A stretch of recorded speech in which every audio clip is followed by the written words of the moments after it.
Hey guys, welcome back to another episode of Second Chance Stories of Young Offenders. We're your hosts Calista Lynn. Akshay Keshri. and Sophia Luisi, and today we have a very special guest joining us. He embodies the principles of resilience, leadership, and community empowerment.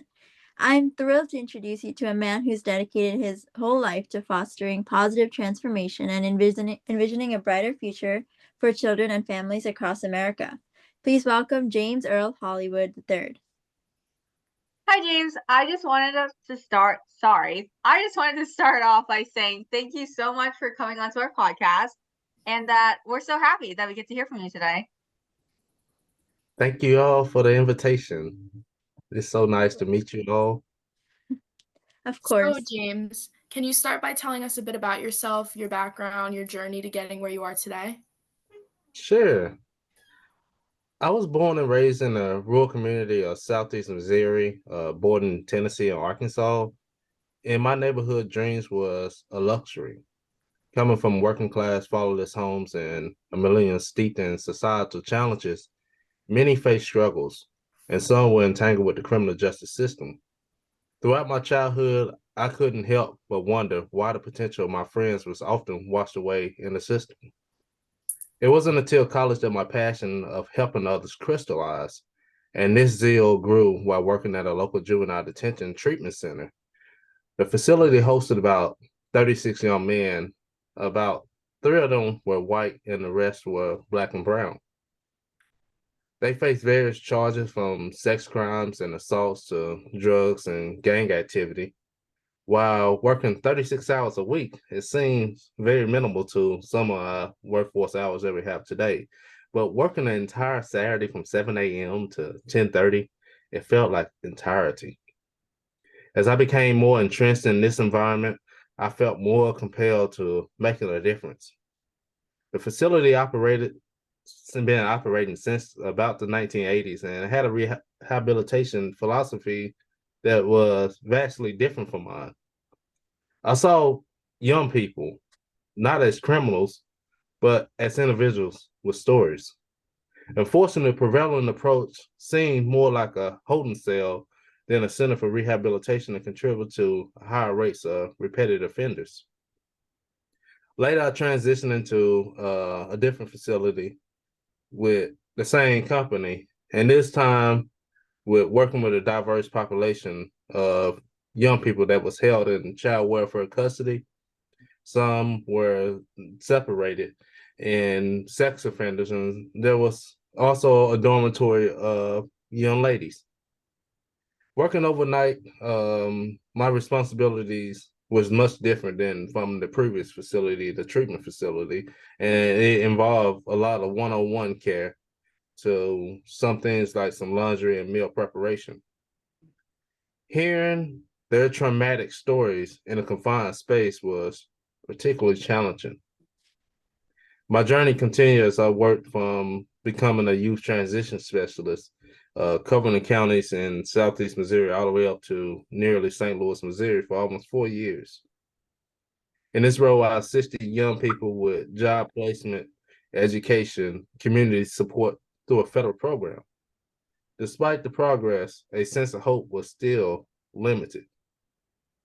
Driven by growing love for children, families, and communities, I transitioned into a role of family engagement and community engagement for a local Head Start program in Arkansas. Here, my focus shifted to policy reform. They involved data analytics, policy evaluation, research, and the aim of making lasting impact. That I don't have any words to say. That was incredible to hear. I mean, it's clear that your journey is completely all positive principles. So, can you share some instances where you've put these beliefs into action and you've seen the positive outcomes that they bring? Specific instances with specific youth. Yes, I like to say that oftentimes we often hear that life is a marathon and not a sprint, and that there's journeys and there's different milestones. And so I like to also chime in that life is a journey. It's an uphill hill of a hike, of a challenging trail for which you may not have fully been prepared for.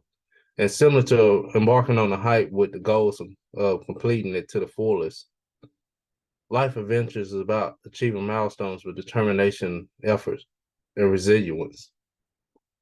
As a young person like myself that navigated numerous challenges in both personal and professional realm, I have had made some tough decisions and had to face some challenging circumstances and navigated unexpected twists and turns. In the face of such challenges, the critical choices arise, whether to go through them or not, and focus efforts and perspective involve having goals. Having a goal isn't something negative. It provides a destination in which we hope to be or to aim to reach. However, the hard work begun when I encountered challenges, obstacles, and stumbling blocks.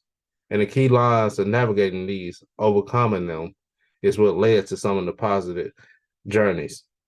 When challenges have arisen, the approach involved evaluating the situation, following the gut instinct of seeking resources and conducting research and strategizing and simply just trusting the process. Learning has often occurred through mistakes, while most people may not have noticed them, and some have noticed them and offer support instead of condemning. The willingness to preserve with the end goal in mind were the determinations and the willpower that played pivotal roles in my life.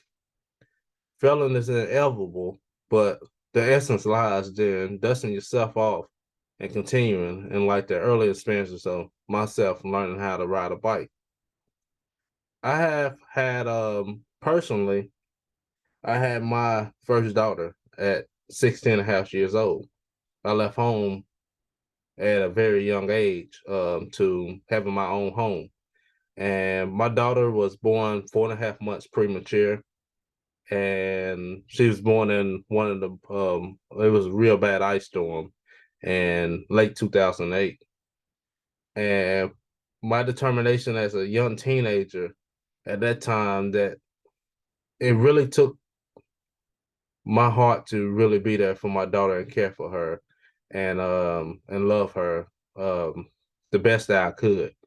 And it led to positive results because I have a stellar student now. She's a freshman in high school, and she throughout her whole experience of being a preterm baby, we her mother and I experienced and saw so many young people passing away in the hospital, and thankfully that she was one that survived, and she's still with us here today, and she's thriving and has a passion and a zeal just like her father. Earlier, I spoke about working within the local community, and they involved making a lot of sacrifices. Um, Living in Arkansas and driving nearly to St. Louis almost every day, wages and salary was mostly towards gas. But the passion for those young people that was in my care, where I was their youth transition specialist and GED teacher, paid off positive results. We had some young people that had some stories that was dealing with drug addictions, that was dealing with broken homes, that was dealing with being high school dropouts, and where everyone else probably failed them, and they had I, and they was able to finish their GED, their high set, and later transition into college and to being productive members of their family and society. And so that was a sacrifice on my part that was that was the hard work, the resilience, and determination to give them what I didn't have. And it paid off tremendously because I still have contact with them today where they still thank me for the service that I provided to them. Wow. I mean, what you said was like really inspiring. And I can tell you have like a lot of wisdom and experience in the juvenile justice system field. And James, you previously said that you are a father. Right? Yes. Yes. Of how many children? 9. Wow, amazing. I don't even know how you do it. So As a father of 9 children, could you share how your experiences as a parent have maybe influenced your approach to leadership and community service, or did it, affect, your approaches to leadership and community service? Yes, my commitment to serving my community traces back all the way to formative years in my young adult years. It influenced by different positive role models that I had that was raising and nurturing young people that was in my community and neighborhood. Witnessing their dedication left a indelible mark on me and ignited me to follow within their footsteps as I got older, even continuing to this day. However, it is my role as a parent to intensify this commitment and the thought of my children's future, as well as their legacy and other people's children. It engages me into a more profoundly into community service. Complimenting on the impact of today's decision that we make today as leaders and lies ahead for them and their generation serves a powerful driving force. I'm driven by the belief that our children need a tangible example of devotion to things that they love and really care about. It's themselves, the family, the community, the larger country, and the planet at all. Bringing my children to various community events, which I brought two of my young people to a event that I volunteered for this past weekend. And those type of efforts and those principles teach us a lot of selfless and putting others first tangible for them and instilling a sense of purpose. In their company, I strive to exemplify of what a man should be and devoted to what matters to them. And by fostering a commitment of values that extend to beyond the individuals accompanying family, community, and the broader society. This shared experience not only made a community engagement, but more tangible for my children, but it lays the foundation for a sense of responsibility and purpose that reaches far beyond my personal boundaries. As a father, I'm sure you have your own values and beliefs, but being a minister of the gospel, I'm curious. Do your spiritual values intertwine or impact your leadership philosophy, philosophy, and your vision for a systematic future for children and families in America in any way? It's okay, Sophia, we've all had that struggle. I just wanted to say that. Oh, no problem, Sophia. Philosophy and so yes, my leadership and philosophy vision for a systemic future for children and families in America are profoundly influenced by my spiritual values, which is my foundation and the bedrock of my principles. They include truth and honesty, justice, peace, love, righteousness, relationships, equity, leadership, integrity, compassion, care, safety, teamwork, responsibility. And these values are my guiding principles as they shape my approach to leadership and influencing systemic changes I envision for the welfare of our children and our society. They provide a moral compass and a foundation for creating a future that reflects these spiritual ideals. And I believe that we have these values in everything that we do, or working with our young people and families and communities. We can move a lot more farther than a world of hate and destruction. I know that the year that you went to jail was when? I have not been Oh, to, sorry. No, I was gonna say, like, given your diverse background, do you see many similarities or things that haven't changed from when you were a kid growing up that changed till now, specifically within the justice system?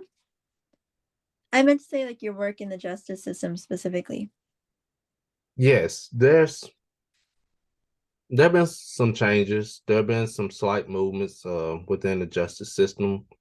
And also we have not moved much farther as a nation and as a people and as a system um, towards some of those things. Um, the need for our young people, they are asking for our attention.